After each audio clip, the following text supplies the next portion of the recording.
কাশিমণি দেবীর গুরু কিন্তু যোগীরাজ স্বামী, জানো তো?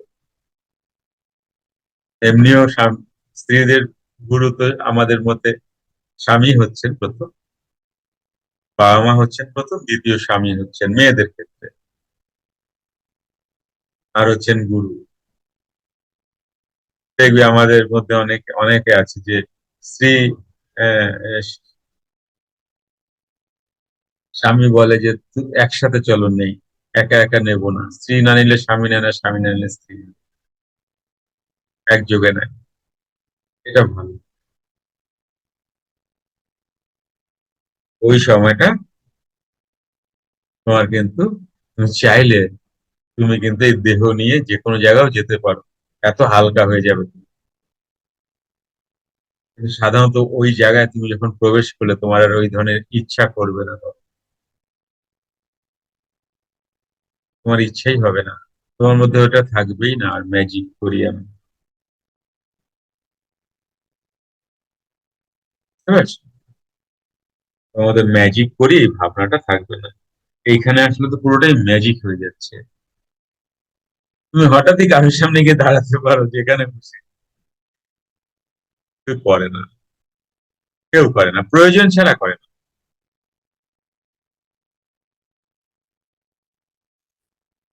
আবার লিখিয়াছেন বড়া মজা, পদন যারা হালকা হালকা, এই প্রকার উত্তম প্রাণায়াম করিতে করিতে বড়ই আনন্দ হইল, শরীরটা কিছুটা হালকা হইল। আজ হাওয়া সে শরীর কো ঢাকেল দিয়া। ভালো লাগছে কিন্তু জায়গাটা খুব। তোমাদের ভালো লাগছে? হাত তোলো যার যার ভালো লাগছে। ভালো না লাগলে তুলো না, বেকার। সত্যি যদি লাগে তুলো। কেমন, আমার তো এই জায়গাটা দারুণ লাগছে, জানো, দারুণ লাগছে। ভালো করে বোঝো জায়গাটাকে, মানে সাধনার চরম জায়গাগুলো বলা হচ্ছে কিন্তু, চরম জায়গাগুলো। সেটা সাধনার চরম জায়গাগুলো বলা হচ্ছে। এই জায়গায় তুমি ভেবো না শুধু যোগীরাজ, তুমিও যাবে কিন্তু। কারণ যোগীরাজ কি বলছেন, যোগীরাজ এই জায়গায় কি বলছেন, তোমাকেও তুমি চাইলে এই জীবনেই পারো। আমার বাবা বললেন, তুমি চাইলে এই জীবনেই পারো।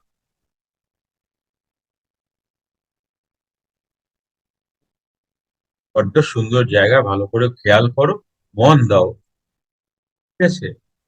ধীরে ধীরে বোঝো এবং ধীরে ধীরে ক্রিয়ার দিকে চলো। কারণ কি জানো, সংসারের আঘাত না পেলে মানুষ অধ্যাত্ম খোঁজে না। তাই সংসারের আঘাত আসতে দাও, ভালো, খারাপ না।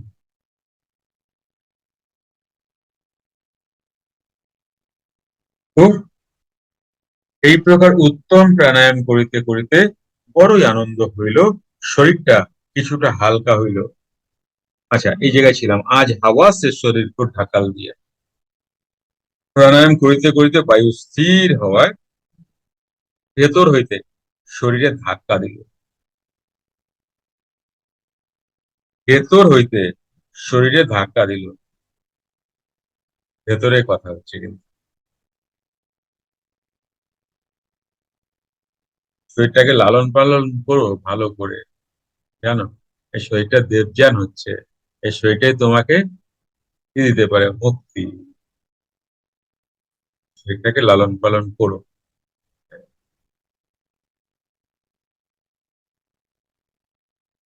1873 খ্রিস্টাব্দে 2রা সেপ্টেম্বর লিখিয়েছেন, শরীর বহুত ঢিলা হো গয়া, শরীর বহুত ঢিলা হো গয়া।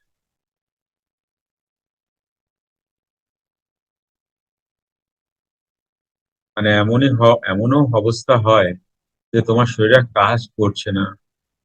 কিরম কাজ করছে না জানো? বাথরুমটাও হয়ে যাচ্ছে, তুমি টের পাবা না, জানো, এমন হাল হয়ে যায়। পরে আবার ঠিক হয়ে যায়। একটা সময় আসে, বাথরুম হয়ে যাচ্ছে, তোমার খেয়াল নেই, পটি হয়ে যাচ্ছে, তোমার খেয়াল নেই। শরীর ঢিলা হয়ে গেছে, বডির সম্বন্ধে আর কোনো শরীরে ঊর্ধ্বে চলে যাচ্ছে তো তখন, শরীর জ্ঞানটাই তো নাই তখন। বইতে যেগুলো পড়েছো, এই যে দেখো চোখের সামনে দেখো, এতদিন এই ওই সেই বইতে পড়েছো না, এই যে চোখের সামনে দেখছো, দেখো এইভাবে কখনো কেউ দেখোনি যোগীরা, যে কেউ লেখেও নি, প্রয়োজনও নেই।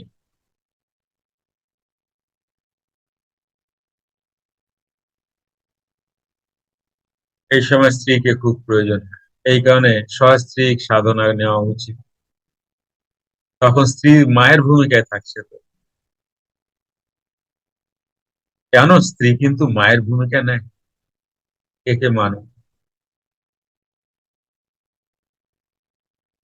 স্ত্রী শুধু স্ত্রী না, স্ত্রীর যে কত রূপ হয়, তা কম মানুষই বুঝে। স্ত্রীর অনেক রূপ হয়। জানো, মা পাগল যে ছেলে, মায়ের ওই ভালোবাসাটা কিন্তু সেই ছেলেরা স্ত্রীর মধ্যে খোঁজে, জানো।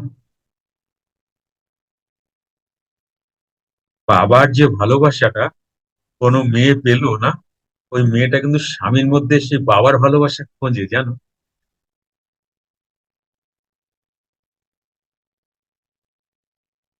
বুঝতে পারছো?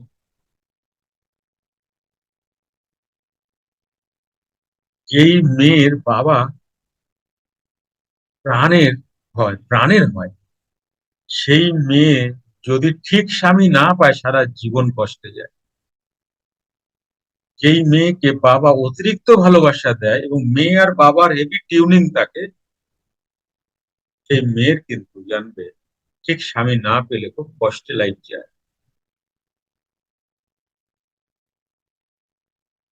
কারণ মেয়েরা খুঁজবে স্বামীতে বাবার বিহেভিয়ার।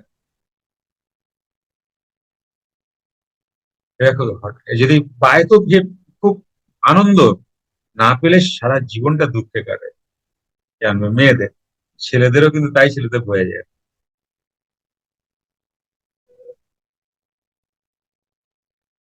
কারণ ভালোবাসা না খুঁজতে চায় মন, কোনোটা হারিয়ে গেলে সেটা আবার খুঁজতে চায় কারো থেকে, জানবে।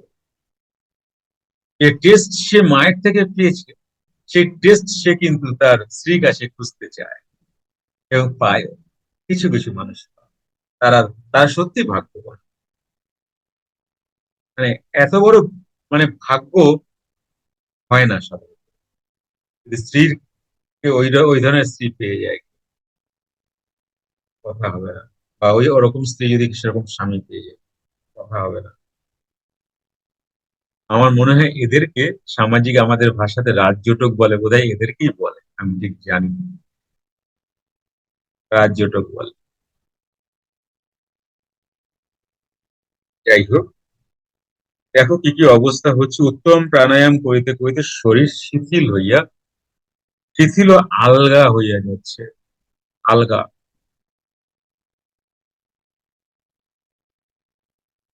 এই অবস্থায় বায়ু স্থির থাকায় শরীরের সমস্ত গাঁট, এই যে দেখো, এই যে শোনো শোনো শোনো, গাঁট মাংসপেশি কর্মহীন হইয়া পড়ে, দেখলে?